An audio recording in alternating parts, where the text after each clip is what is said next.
بسم الله الرحمن الرحیم. السلام علیکم. زم تاسو ورور تاسو ملګری محمد زبیر خان کتونکو دا وخت منګه په کابل کې موجود یو پولیس لین کې چې دلته کې د هسپتال باقاعده پلانستو شو پای کې چې د علاقې مشرانو سره چې د سوات ډي پی او شفیع الله ګنداپور او ډي آی جی ملکن ډیویژن سجاد خان چې په شمول نور خلکو ګډون وکړو د دې هسپتال په ډیر ښه الفاظو کې چې د ستاینه وکړه.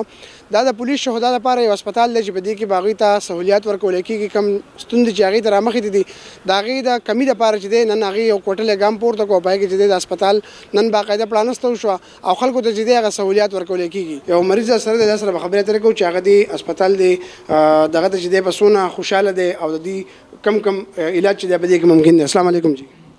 السلام علیکم جی. سره د خپل نوم وایه څه د نوم دی او دا راته ووایه چې په اولنی ځل باندې په سرکاري سطح باندې د پولیسو طرفه یو هسپتال قایم شو چې تاسو د پولیسو علاج به پکې مفت کېږي. څونه خوشحاله دي ته په څه نظر ګوري؟ جی زمونږ امام دا خان نوم دی او د قلاګي اوسېدونکی ما او پولیس والی ما دلته مې ډیپټي ده په دې پولیس لین کې. د پولیس دپاره ډېر مونږ خوشحاله شو چې دلته چې هسپتال قایم شو او د پولیس ته ډېر غټ سہولت میلاو شو. پولیس لین کې دننه مونږ ته هسپتال قایم شو او مونږ ته دوایي میلاویږي، سرکاري ډاکټران شته جي او هر څه شته جي. ماشاءالله په سوات کې په اولي ځل په پولیس لین کې هسپتال کولاو شو جي. دا ډېر د خوشحالۍ خبره ده او ډېر لږه موده ډېر زیات سہولیات دغه شو جي. یو دا و چې بیمار به هسپتال ته تللو په لاره به ډېر دغه رش هم او ډېر مسلې به وي. نو شکر الحمدلله اوس په پولیس لین کې خپل کوم هسپتال کولاو شو نو ډېر سہولیات او د دې نور خوشحالۍ سوا خبر نشته جي. د ډي آی جي صاحب او د ډي پی او صاحب ډېر شکرګزار یو جي چې لکه دا سہولیات په اولي ځل په سوات کې کولاو جي.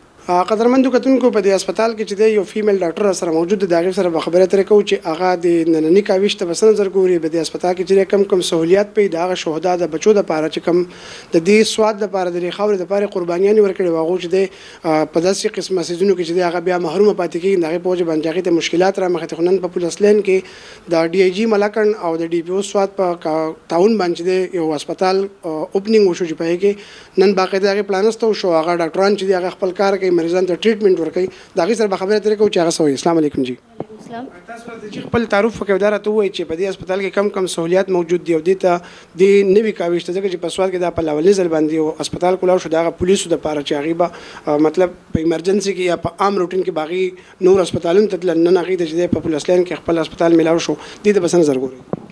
جی دا ډېر یو ښه کاوش دی او زه دا ډېر زیات اپریشیټ کوم. زه په خپله دلته ایز ا ولنټیر کنسلټنټ ګاینیکالوجسټ دلته راځم به او زه به دوله چې دی دلته ایز ا ګایني سروسز ایز ا ګایني ډاکټر ګایني سروسز به زه دوله ورکوم او دوی ته به په دې کې دا یو ښه دغه میلاو شو چې موږ چېرته وګورو نو زموږ په سرکاري هسپتالونو کې ډېر زیات رشي، ډېر زیات په پیډیانو کې په واردونو کې ډېر زیات رشي. نو زموږ داسې پولیس فیملیز او د هغو چې کوم شهدا فیملیز چې کوم دي هغو چې کله بیا دې هسپټل ته ځي نو ایون دا چې هغه ټرانسپورټ او د هغه هغه هسپټلز کې چې کوم هغه ویټ کوي، انتظار کوي، بیا هغه میډیسن چې اخلي په دې باندې هم ډېر زیات د دوی چې دی نو وخت هم ضایع کېږي او سرمایه هم ضایع کېږي. نو که دوی ته په کور کې دنده دا دغه میلاو شي او د سره فری میډیسن هم میلاویږي دوايانې کوم چې بیسیک د دغه دي او ټیسټونه هم فری دي.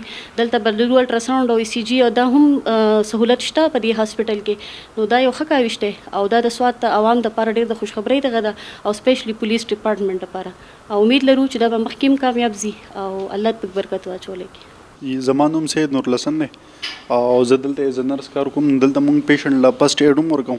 دا ایز ټراما سینټر دی زموږ سره مطلب لکه فرسټ ایډ مونږ ورکوو د ډایریا شوه یا داسې کم سمپل ټریټمنټ دی چې هغه مونږ دلته کولی شو نو هغه مونږ دلته ورکوو. د دې نه علاوه جي مونږ چې دغه سیوا کېږي رو نو بیا مونږ هسپتال ته ریفر کوو او چې دلته زموږ سره ډېر شی میډیسن هم دي.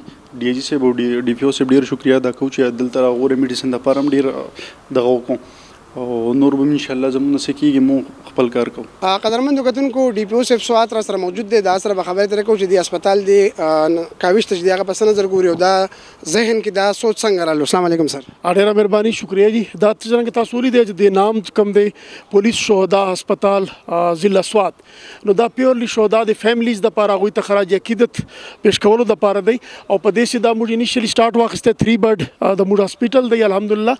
په دې چې لیب هم د موږ فنکشنل دی دی او سیدو هسپتال ټیچینګ هسپتال سره ډاکټر اسرار سره زموږ ایم او یو ساينس و هغه ډیلی بیس باندې مرته یو فیمیل ډاکټر یو میل ډاکټر هغه او پی ډی پر راځي او د دې مقصد چې کوم دی چې چوبره د مشهدا فیملیز دي دا غوي بچی دي دا غوي به فری اف کاست along with medicine دا غوي ټریټمنټ کوي دا سې چې کوم د موږ ریټایر پرسنل د پولیس هغه به فری اف کاست فیملی 100% به دا غوي ټریټمنٹ کوي او چې کوم د موږ سروینګ پولیس پرسنل دي هغه به په نامینل چارجز باندې کوي ان شاء الله دا بسواد پولیس د لپاره شهدا د لپاره ډیر غټ د موږ خراج تحسین پیش کو هغه قربانیانو ته او د سواد پولیس د لپاره دا ان شاء الله ډیر ښه بهترین انیشیټیو دی هغه د فیملیز د لپاره غټ ریلیف دی یو جهان مننه سر ډیر مننه چې دا ډي پی او صاحب خبر تاسو ته یقینا دا هغه شهدا پولیس چې کم فیملیز دی هغه چې د مشکلاتو سره مخ شون کې وس هغه سہولیات هغه ته چې د پولیس لین قبل کې د ملاویږي هغه به دین چې د مستبد کیږي په دې کې چې د الټراساوند ماشين هم د لیبارټري پکې هم د مختلف چې د هغه ډاکټرز پکې موجود دي 24 غنټې چې په دې کې ډاکټرز موجود دي هغه چې